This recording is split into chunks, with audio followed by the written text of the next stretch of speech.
Vale, así que vamos a abrir nuestras Biblias en el libro de la Epístola de Santiago. Ya estuvimos la semana pasada haciendo calentamiento, ¿verdad? Estuvimos preparándonos un poco, haciendo la maleta, haciendo sentadillas para prepararnos para esta peregrinación, el Camino de Santiago que vamos a hacer juntos, ¿verdad? Así que hoy nos toca la primera etapa. Me cachi la mano. ¡Sufrimiento! Pero esa es la primera etapa. Madre mía, pues vaya manera de empezar. Yo no me apunto a hacer una peregrinación, a hacer una aventura, a hacer un camino y el primero para empezar sufriendo. Hombre, para eso no se apunta uno a las cosas, para eso ya está la vida normal, ¿no? Para el sufrimiento. No se tiene uno que apuntar a cosas extraordinarias a ver si le van mal, a ver si llora un poco más. Porque la vida ya tiene suficientes lágrimas. Pero es más. Yo no me hice cristiano para esto, ¿eh? No sé si tú te hiciste cristiano para sufrir. ¿Alguien aquí? ¿No? ¿Ninguno? ¿Somos un poco raros o somos un poco normales? Entonces, ¿qué pasa? Porque esta etapa yo no decido las etapas, ¿eh? Las etapas del Camino de Santiago las decide Santiago al escribir su libro, porque empieza Santiago. ¿En serio tenemos que empezar por el sufrimiento para dar el primer paso? Venga, el primer paso, vamos a empezar, ¡pum!, en la frente. Hombre, así no funcionan las cosas, ¿verdad? Vamos a ver qué dice Santiago al comenzar. Dimos el primer versículo del primer capítulo el otro día. Así que vamos a ver el capítulo 1 de Santiago a partir del versículo 2 y hasta el versículo 11, ¿vale?, de este capítulo. Dice así: tened por sumo gozo, hermanos míos, el que os halléis en diversas pruebas, sabiendo que la prueba de vuestra fe produce paciencia, y que la paciencia tenga su perfecto resultado para que seáis perfectos y completos sin que os falte nada. Pero si alguno de vosotros se ve falto de sabiduría, que la pida a Dios, el cual da a todos abundantemente y sin reproche, y le será dada. Pero que pida con fe, sin dudar, porque el que duda es semejante a la ola del mar, impulsada por el viento y echada de una parte a otra. No piense, pues, este hombre que recibirá cosa alguna del Señor, siendo hombre de doble ánimo, inestable en todos sus caminos. Pero que el hermano de condición humilde se gloríe en su alta posición, y el rico en su humillación, pues él pasará como la flor de la hierba. Porque el sol sale con calor abrasador, seca la hierba, y su flor se cae, y la hermosura de su apariencia perece. Así también se marchitará el rico en medio de sus empresas. Vamos a orar. Señor, te doy muchas gracias por este pasaje, gracias por esta porción de tu palabra, y te pedimos que tú nos ayudes a entender, a comprender este secreto del que nos está hablando Santiago para poder andar este camino del sufrimiento. Te pedimos que tú nos ayudes a tener una correcta perspectiva de la vida, una correcta perspectiva de las situaciones difíciles, y sobre todo te pedimos que tú nos ayudes a ser más como Cristo. Te lo pedimos en su precioso nombre. Amén. Pues sí, efectivamente, Santiago empieza hablando del sufrimiento, pero no lo hace porque a él le guste, porque le apetezca, porque le parezca bien o sea un poco sádico Santiago. Lo hace porque es que es así. Es que es profundamente realista Santiago. Y él entiende que el sufrimiento es parte de la vida. Así que, en cuanto al sufrimiento, ¿qué es lo más importante? ¿Cuál es el gran mensaje que Santiago nos quiere transmitir en cuanto al sufrimiento? Uno que desde luego quizá no hayas escuchado nunca en tu vida. Decide alegrarte en el sufrimiento. ¿Qué dice Santiago? Toma la decisión de procesar correctamente el dolor, las circunstancias negativas en tu vida. Decide alegrarte en el sufrimiento. Y esto puede parecer un poco absurdo, ridículo. ¿Cómo puede ser esto? Pues fíjate cómo empieza. Santiago dice: tened por sumo gozo, hermanos míos, el que os halléis en diversas pruebas. Lo primero que dice es tened por. Esta palabra, tened por, quizá en vuestra traducción también lo tenéis ahí, habla de un proceso mental, ¿vale? Quizá en tu traducción dice algo así como considerar o entender. Porque precisamente de lo que está hablando es algo que tienes que hacer con tu mente, es un pensamiento, ¿vale? Está hablando de algo que tienes que hacer con tu mente y de algo que, fíjate, está en imperativo. ¿Os acordáis del colegio lo que era el imperativo? ¿Qué es el imperativo? Pues cuando te está dando la brasa a tu hijo le dice ¡cállate! Eso es un imperativo, ¿vale? Una orden. ¿Cómo puede Santiago decir a la gente que tiene que alegrarse? ¿Cómo mandas a alguien que se alegre? ¿Entiendes? Parece como un sinsentido. ¿Sabes por qué? Porque Santiago no está hablando de una emoción. Santiago está hablando de una decisión. ¿Entiendes? No está hablando de una emoción que brota de tu corazón. Está hablando de una decisión que tú tomas conscientemente. No que tú te dejes llevar por tu corazón. ¿Os acordáis la paparrucha? No, olvídate, no sigas a tu corazón. De nuevo, es el mensaje de toda la Biblia. No sigas a tu corazón. No, sigue a tu mente. Toma una correcta decisión. Ten una actitud buena. Porque, ¿sabes? No así como nuestras emociones, que a veces no podemos controlarlas. Pero nuestra actitud siempre es voluntaria. Siempre podemos tener una buena actitud en cualquier momento. Y es precisamente eso de lo que nos está hablando Santiago. Porque podemos tomar una buena decisión en un mal momento, en unas malas circunstancias.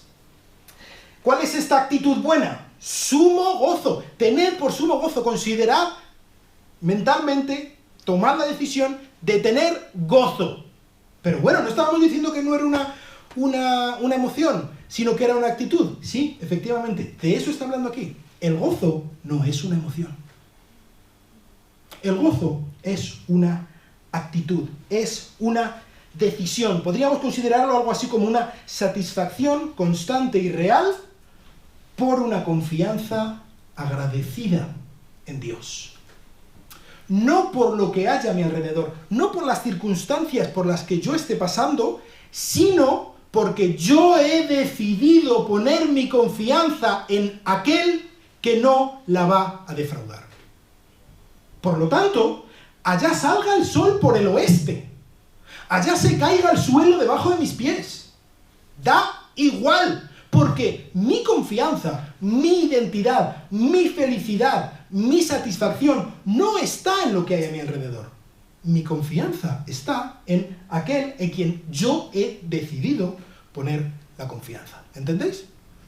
Por lo tanto, esta correcta actitud es sumo gozo, es un gozo, es una satisfacción, porque yo he puesto mi confianza en aquel que no le va a defraudar, pero es sumo, es altísimo, es una alegría, una decisión de estarme alegrando en el Señor que desborda a los demás. En cualquier circunstancia, desborda, se sale, rebosa. Cuando os halléis en diversas pruebas.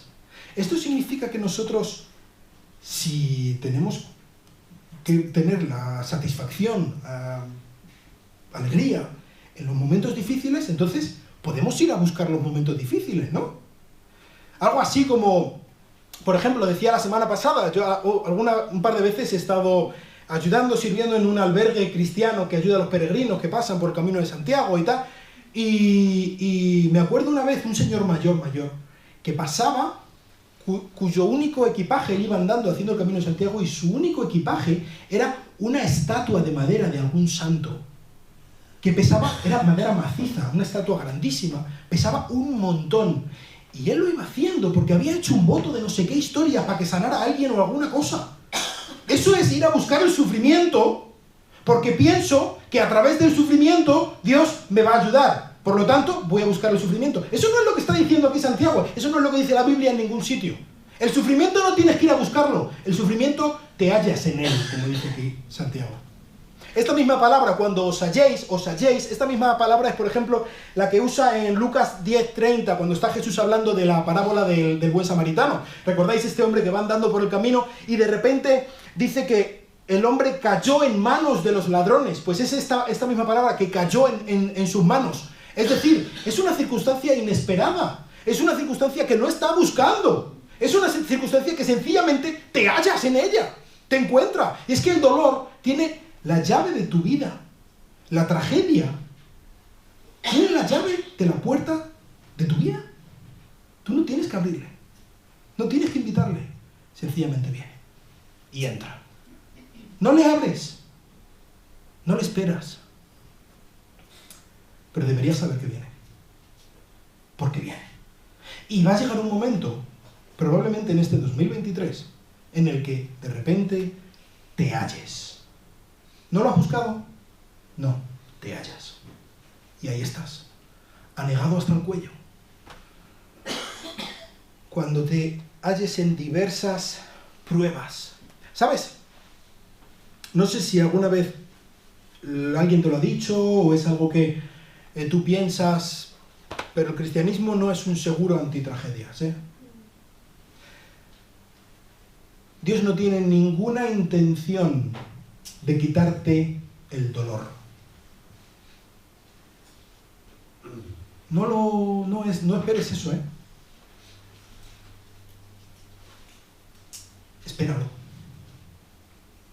Y las pruebas pueden tener esta misma palabra en el griego, que se traduce como pruebas, puede tener una connotación positiva o negativa. Nosotros, de hecho, lo traducimos como dos cosas, dependiendo del contexto, porque sí que son dos conceptos en sí diferentes. Vamos a ver un poco. Puede tener un aspecto positivo. Por ejemplo, esta palabra se usaba cuando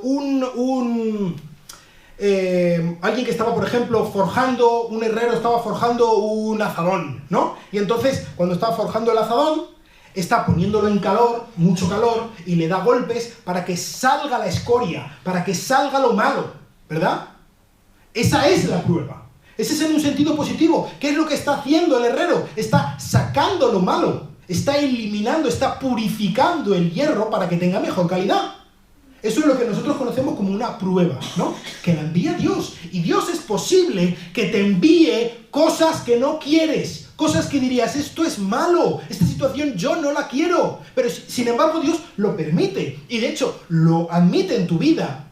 Hace que venga a tu vida porque quiere sacar lo malo de tu vida. ¿Sabes lo que pasa cuando tú coges bueno, tú no, porque tú no puedes hacerlo, pero cuando se somete a muchísima presión el carbón, ¿qué sale de ahí? Diamantes. Y eso es lo que Dios quiere hacer con tu vida. ¿Y duele? Claro que duele, hijo. Pues claro que duele. Pero Dios está mucho más interesado en el producto. Fíjate, Dios está sacando, eliminando, extirpando cosas temporales, que duele sacarlo, claro que duele, para darte cosas eternas. Es un intercambio que duele, pero que es bueno, es beneficioso. También hay una connotación negativa de esta palabra, y es lo que nosotros llamaríamos tentación, ¿sabes?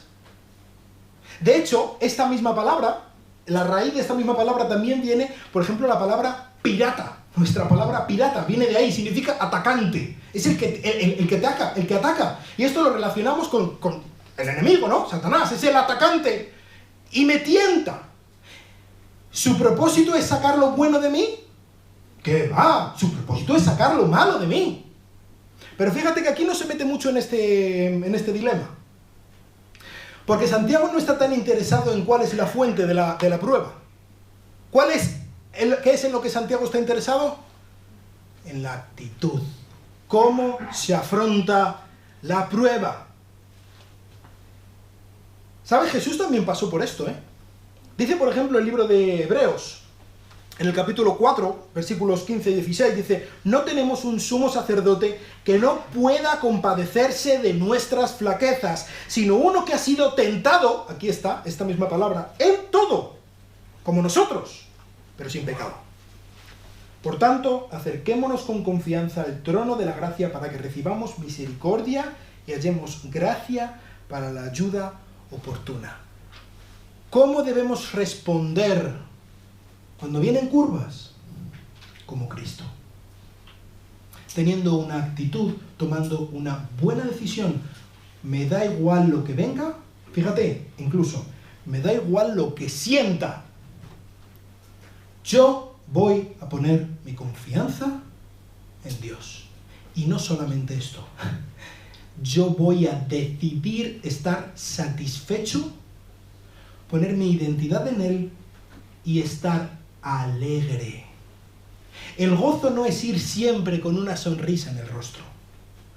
El gozo no es fingir que estás bien, cuando realmente tu corazón está hecho un guiñapo. El gozo es tomar la decisión de que yo voy a tener mi identidad y mi satisfacción en Cristo, y ahí están seguros, aunque todo lo demás falle.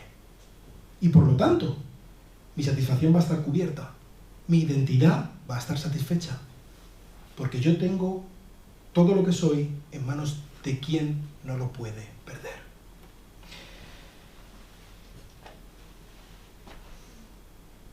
Entiendo que Santiago esté diciendo, venga, si vienen maldadas, tú tira para adelante. Confía en Dios y tira para adelante. Pero ¿por qué puede ser que esté diciendo Santiago que te alegres? Es una contraposición en sí mismo. ¿Por qué nos podemos alegrar? De hecho, es un mandamiento. ¿Por qué debemos de alegrarnos en medio de las dificultades? Puede parecer un absurdo, un sinsentido, algo que no tiene... ¿Cuál es la clave? Fíjate cómo empieza el versículo 3. Sabiendo que... Aquí hay un conocimiento, hay una clave. Hay algo que tenemos que saber. Hay algo que tenemos que entender. Y ahí va la clave, ahí va el secreto de Santiago para afrontar el sufrimiento. Sabiendo que la prueba de vuestra fe produce paciencia.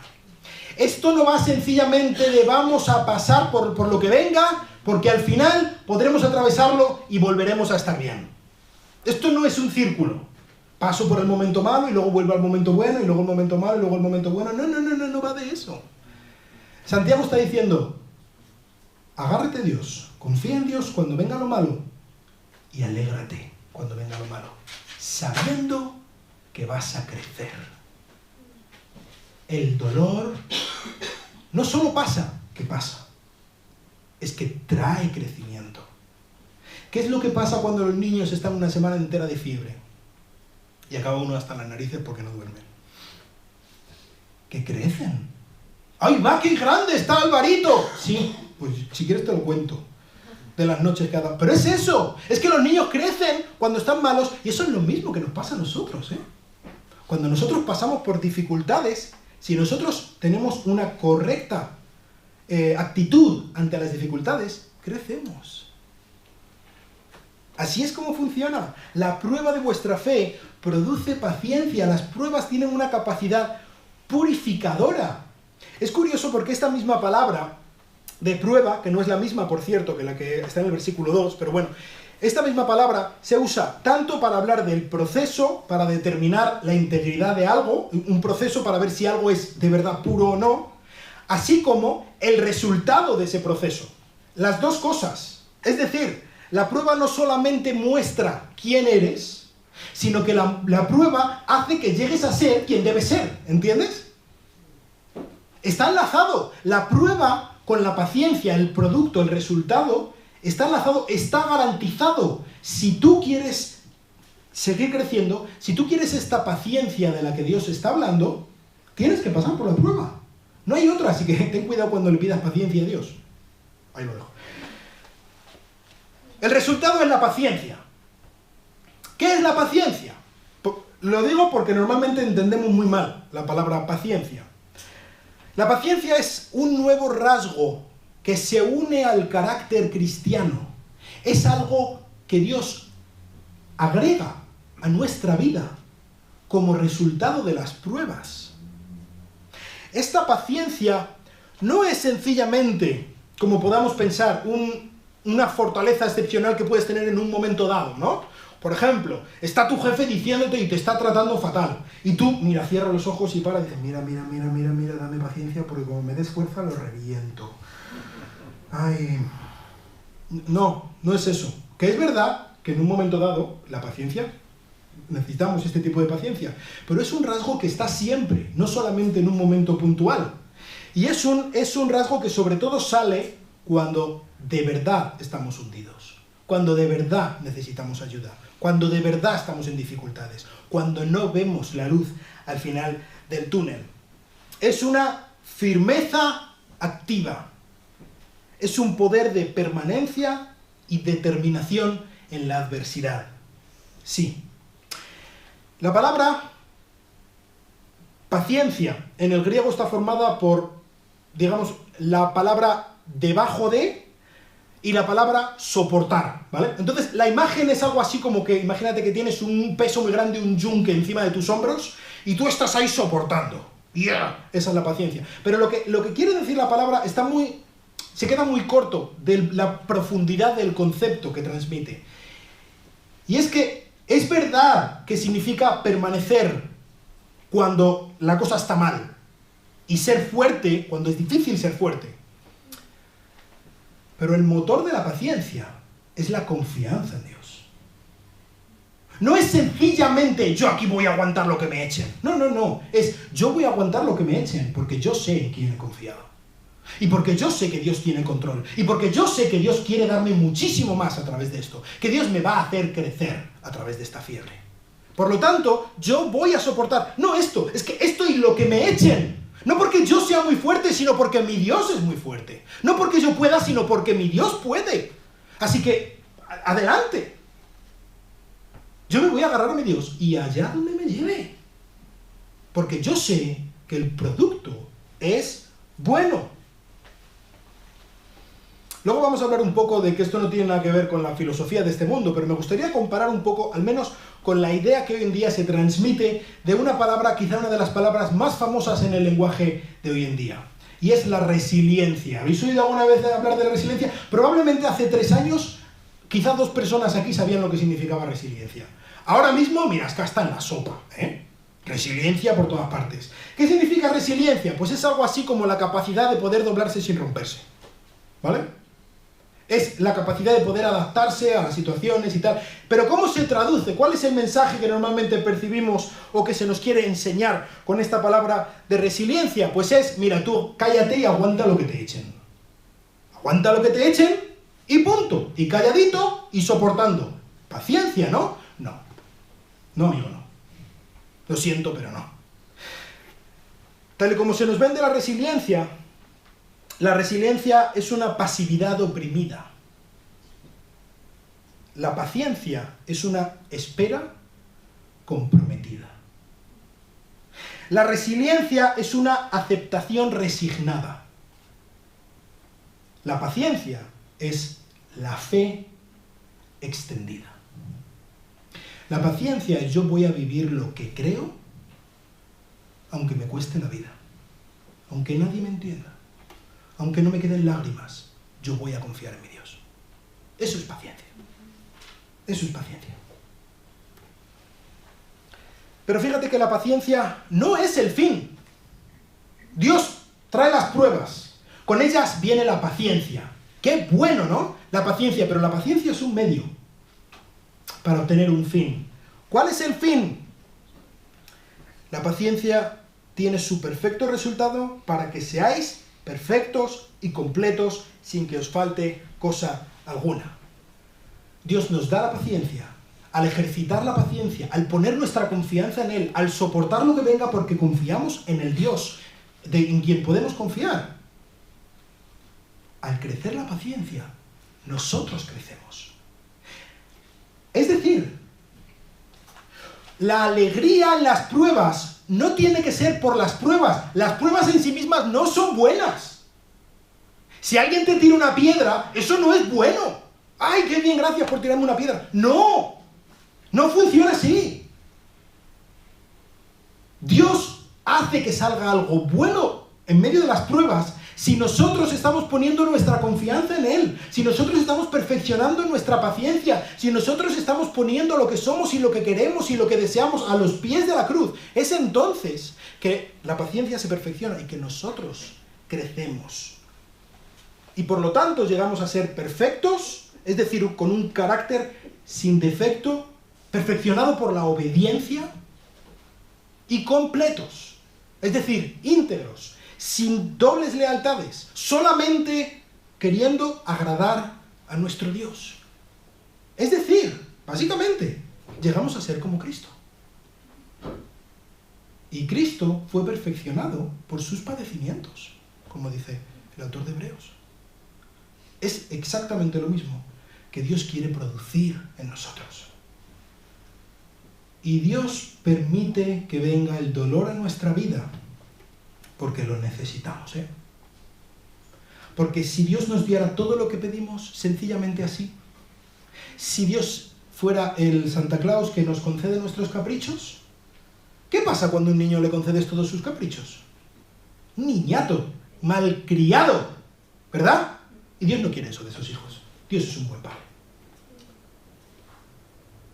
Y Él permite que vengan las pruebas para que nosotros las afrontemos con la correcta perspectiva. Algunas de las que estáis aquí habéis pasado por la situación nada halagüeña de dar a luz. Ay, ay, ay.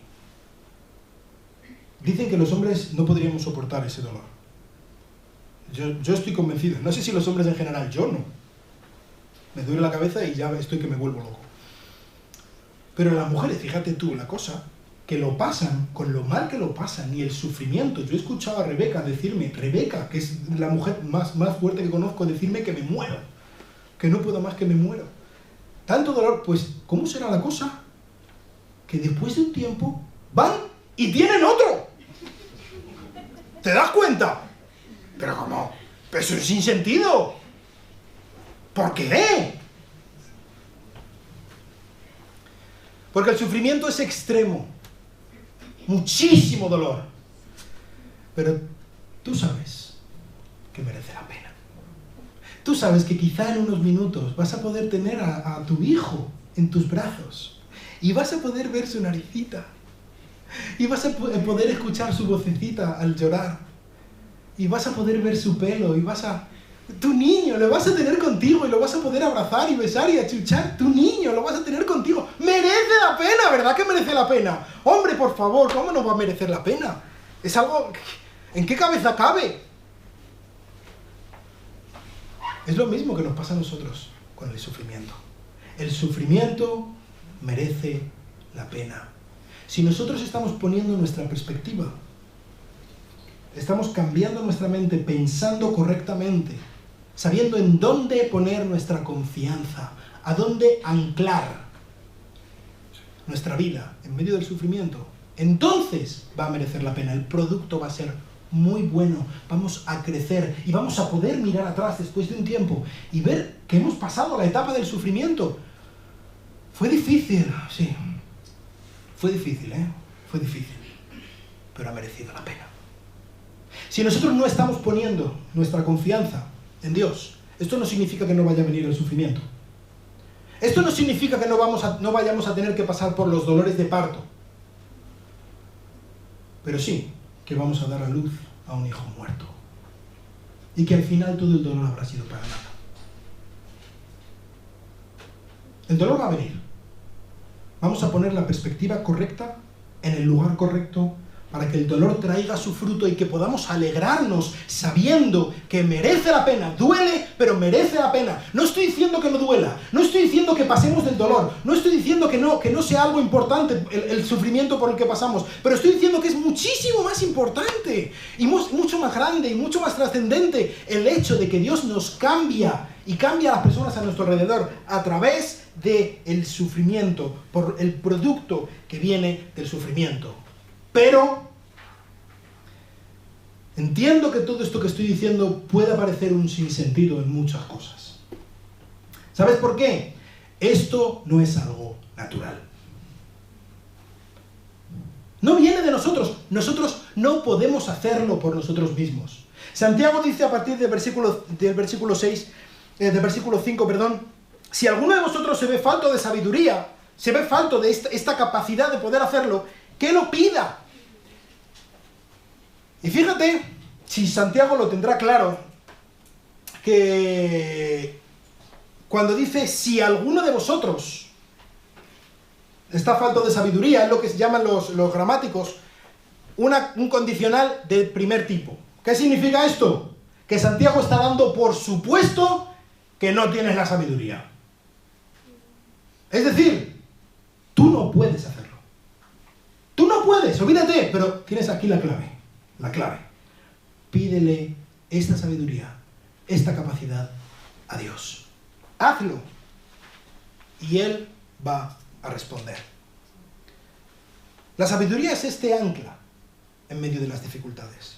Podríamos definir la sabiduría algo así como la dotación del corazón y de la mente necesaria para poder tener una conducta correcta en la vida. La capacidad de poder vivir lo que creemos de una manera correcta. La sabiduría es donde la creencia y la vida se tocan.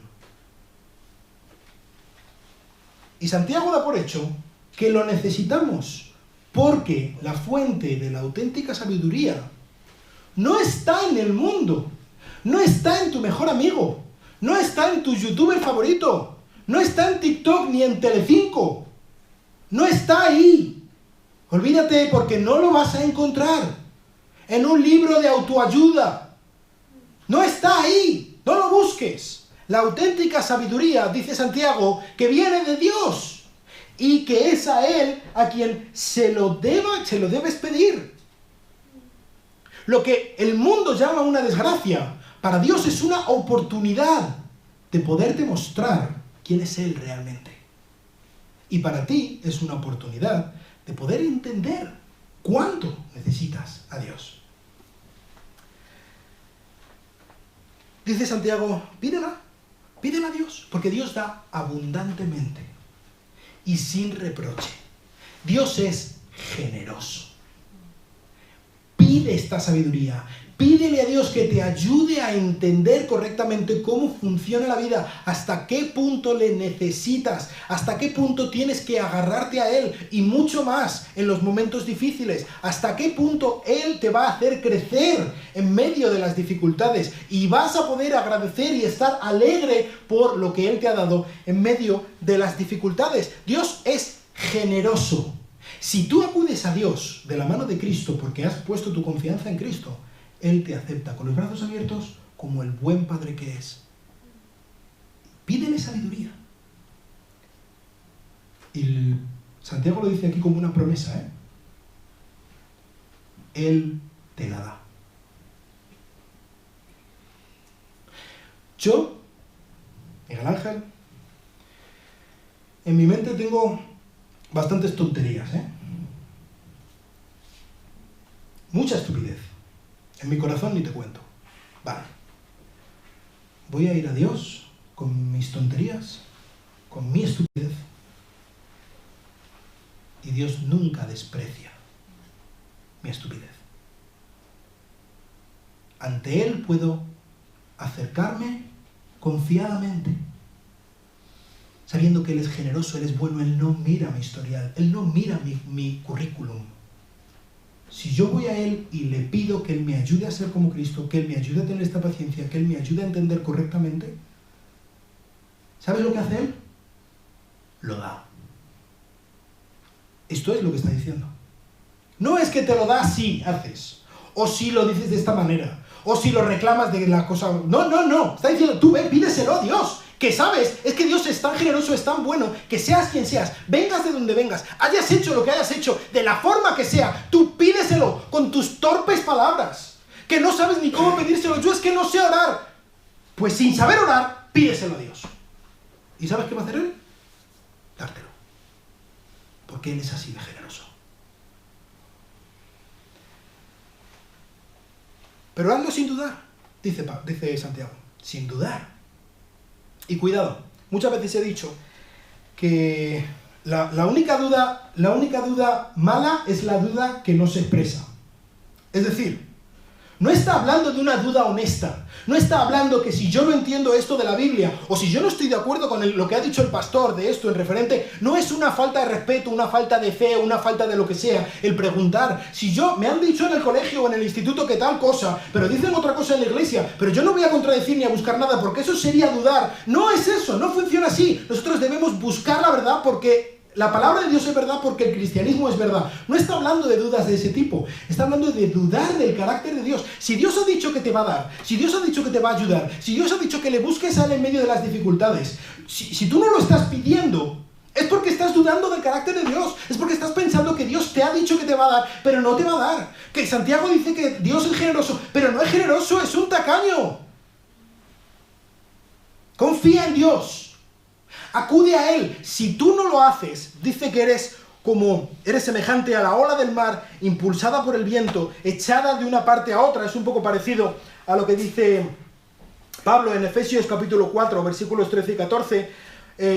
Dice, para llegar a la condición de un hombre maduro, la estatura de la plenitud de Cristo, para que no seamos niños, sacudidos por las olas, llevados de aquí para allá por todo viento de doctrina, por la astucia de los hombres, por las artimañas engañosas del error, es decir, por la sabiduría de los hombres, por las filosofías, por las tonterías que nos cuentan por la calle y en la tele.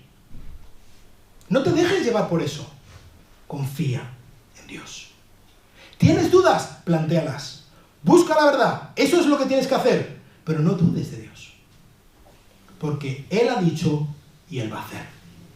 Porque es Él a quien le debemos todo. Dios da a todos, Dios da universalmente, así que pídelo. No seas, como dice, un varón de doble ánimo, un hombre de doble ánimo. Es decir, con dos lealtades, con un pie aquí y otro pie allá. Yo quiero ser salvo, porque no me gusta la idea de ir al infierno, ¿verdad? Pero déjame vivir mi vida. Yo quiero la salvación, pero no quiero el discipulado. Quiero lo bueno, pero no quiero el sufrimiento.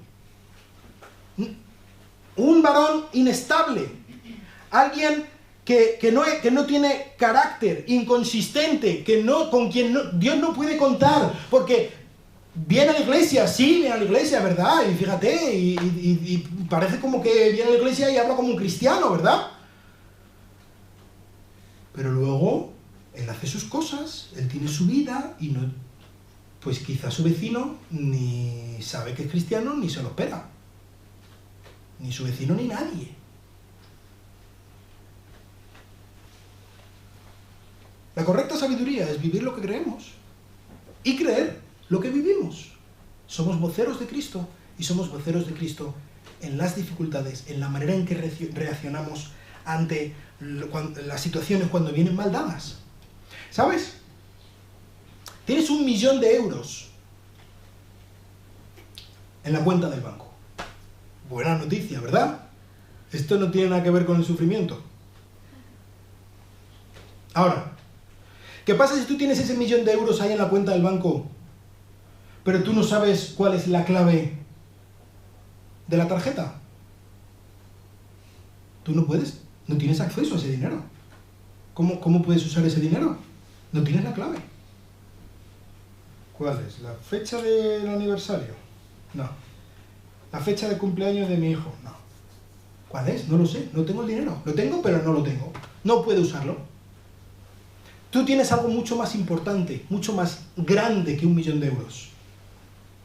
Tú tienes al Dios de lo imposible, al que te puede llevar adelante en cualquier situación, al que incluso pudiéndote ahorrar todos los sufrimientos de la vida, no lo hace porque tiene algo mejor. Él quiere moldearte conforme al carácter de Cristo para que el mundo entero pueda ver la gloria del Dios que transforma vidas. Pero no tienes acceso a ello porque no sabes la clave. ¿Cuál es la clave de esto? Dios la tiene. Pídesela a Él. Y si tú se la pides, Él te la da. Pídele a Dios que te ayude a entender la vida y el sufrimiento de la manera que Él lo hace.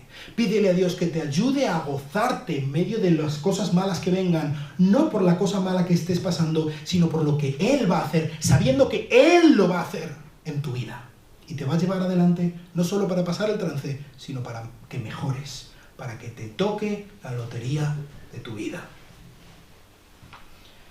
Y para terminar tenemos un ejemplo, los versículos del 9 al 11, que nos habla de dos personas, el pobre y el rico. Y el pobre, pues desde luego, que si eres pobre y no tenemos ni dinero para comer, y no sé cómo voy a pagar la hipoteca, y cómo, madre mía, cómo está la luz, me va a venir el recibo de la luz, y no sé qué voy a hacer, y no puedo alimentar a los míos, y me va a echar el casero de casa, ¿y qué voy a hacer yo? Menuda prueba, ¿verdad? Menuda situación. Que el pobre, que el hermano de condición humilde, se gloríe en su alta posición. Es decir, que el que esté pasando por la prueba tremenda de que no tiene para poder salir adelante, que él ponga en marcha esto. Que pida a Dios sabiduría, que le pida ver la correcta comprensión, que él pueda ver perfectamente cuál es la situación de su vida y que su situación, su identidad, no está en ser pobre. Su identidad es muy alta, es muy grande. Es un hijo de Dios. Es un siervo de Dios, como estaba diciendo Santiago el otro día. Y Dios cuida de los suyos. Por lo tanto, yo no tengo que preocuparme de nada de esto. Y si yo no tengo para comer, y si yo no tengo para pagar la hipoteca, Dios sí tiene. Yo voy a confiar en Él. ¿Y sabes? Es en el momento en el que piensas que solo te queda Cristo, es en ese momento en el que entiendes que solo necesitas a Cristo. Así que gloríate en tu alta posición, en tu exaltación. Ahora, el rico debe alegrarse en su humillación. ¿Sabes? El dinero, yo no tengo nada en contra del dinero, ni la Biblia tampoco tiene nada en contra del dinero. Tiene en contra del deseo hacia el dinero, del amar más el dinero que a las personas. Porque el dinero tiene esa capacidad, el dinero puede ser un estorbo. El dinero, pues a mí no me estorbarían 4 o 5 ceros más en la cuenta, vale, sí, pero si lo miramos correctamente, de hecho, piénsalo, si necesitaras 4 o 5 ceros más en la cuenta corriente, los tendrías. El dinero puede ser un estorbo. ¿Por qué? Porque te puede hacer pensar que estás bien, que no necesitas a Dios, porque yo ya tengo al jefe, al gobierno, o si soy yo el jefe, tengo mi empresa que me da, que yo necesito de Dios. Dios es para los pobres que no tienen. Yo soy el que se gana la vida, mi vida. Yo no necesito a nadie más que a mí. Le puede cegar haciéndole pensar que no necesita un Salvador cuando está al borde del abismo. Y también le puede hacer percibir erróneamente a las personas. Si lo que a mí más me importa en la vida es ganar dinero, entonces yo a vosotros puedo dejar de veros como imágenes de Dios. Y puedo empezar a veros como simbolitos del dólar, a quien yo tengo que ordeñar, de quien yo tengo que sacar. Porque a mí mi dinerito, Y eso es un engaño, y eso nos hace ser absolutamente lo contrario, lo opuesto a la sabiduría de Dios, la sabiduría del hombre. Eso a lo que nos lleva es a darnos un castañazo en la vida. Y el dinero es un embustero. Así que el pobre se gloríe en su alta posición. Que el rico también tenga una correcta perspectiva de su situación. Yo no soy más que nadie porque tengo más dinero, De hecho, si Dios me ha dado más, es para que yo dé más a los demás. Esa es la razón por la que Dios me ha dado más, y no al revés. Así que, para atravesar durante este año esta etapa del sufrimiento que vendrá, quizá no en la medida en la que vino el año pasado, no lo sé, quizá mucho más de lo que vino el año pasado, pero la etapa del sufrimiento va a venir durante este año. Te lo garantizo. Ten la mente fría. Acude a Cristo y dile, Señor, ayúdame, dame la sabiduría para poder afrontar las pruebas, sabiendo que mi identidad, mi satisfacción, mi felicidad está solamente en ti. Y venga lo que venga, yo voy a seguir buscándola en ti. Esto va a hacer que podamos crecer, esto va a hacer que podamos madurar y llegar hacia adelante, y llegar al final del 2023 y poder mirar atrás y ver cada una de las situaciones por las que hemos llorado y decirle a Dios, muchas gracias, porque ahí estabas tú y porque me has hecho crecer. Vamos a orar. Señor, te doy gracias por ser tan bueno con nosotros. Gracias por tu generosidad, porque tú nos has dado, Señor. Sobre todo te quiero dar muchas gracias por el precioso regalo que es tu Hijo Jesucristo. Muchísimas gracias por el glorioso ejemplo que tenemos en Él, en el que ha atravesado las mayores pruebas, las mayores tentaciones, y sin pecado, y sin caer. Ayúdanos a ser como Él, ayúdanos a ir de la mano con Él, Señor. Pero sobre todo te pido que tú nos ayudes a agarrarnos a tu cruz, Señor. Que tú nos ayudes a entender que por nosotros mismos no podemos, no valemos, no somos. Pero en Cristo y con Cristo somos tus hijos, somos adoptados, somos justificados, somos santificados, somos ricos. Ayúdanos a crecer en este año, Señor. Ayúdanos a agarrarnos a ti en las dificultades. Y te quiero rogar especialmente por cada una de las personas que están aquí y nunca han puesto su confianza en Jesucristo como su Salvador, que tú les ayudes por medio de tu Espíritu Santo en el día de hoy a clamar a Él y decirle, Señor, sálvame, porque es verdad, es Cristo a quien necesitamos, es a Él y nada ni nadie más. Y Él, junto con Él, viene toda la vida y toda la bendición. Muchas gracias por Cristo, en el nombre precioso de nuestro Salvador. Amén. Que Dios os bendiga. Sí, Cami, ¿quieres decir algo?